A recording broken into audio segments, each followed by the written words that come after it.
Good evening. Tonight's story is called The Hidden City Beneath the Waves. Snuggle under the blankets, find a comfortable position, and allow yourself to drift into a peaceful state. Once you're ready, gently close your eyes and let your imagination take you on a journey beneath the sea. Chapter 1. A City Like No Other. Beneath the vast blue expanse of the ocean, beyond the reach of crashing waves and turbulent storms, lies a metropolis unlike any other. It is a city built in secrecy, hidden from the surface world, where life follows a rhythm dictated not by the weather above, but by the shimmering lights that simulate the passing of time.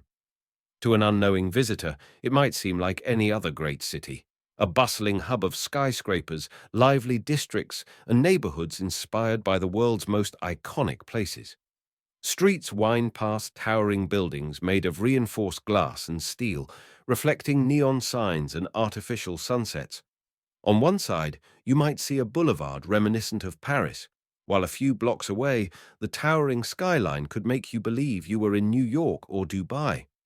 But one thing is strikingly different. If you were to gaze upward, expecting to see the sun or moon hanging in the sky, you would instead be met with the gentle, mesmerizing glow of the ocean itself.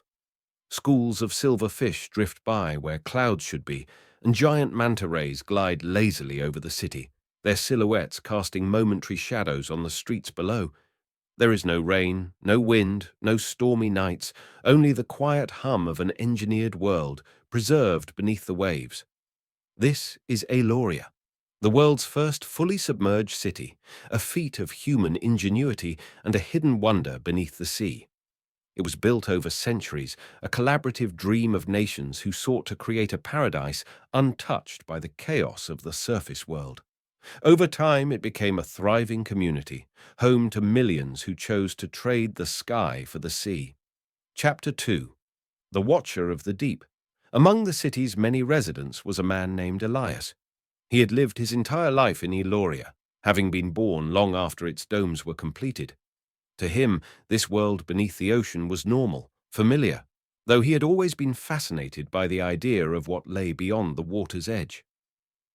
Elias worked as a maintenance inspector, tasked with one of the most important jobs in the city, ensuring the protective dome remained strong, keeping the ocean where it belonged.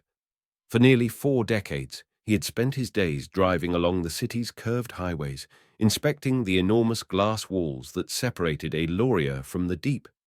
It was a job that had taken him to every corner of the city, from the lively market squares of New Tokyo to the peaceful canal-lined streets of Little Amsterdam. But in 6 months, Elias would retire.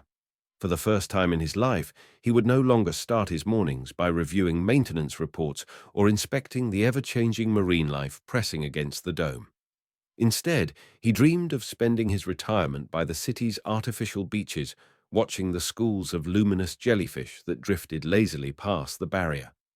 Yet, despite his contentment, Elias had one lingering desire, one thing he had never done before. He wanted to see the sky. Chapter 3. A New Beginning.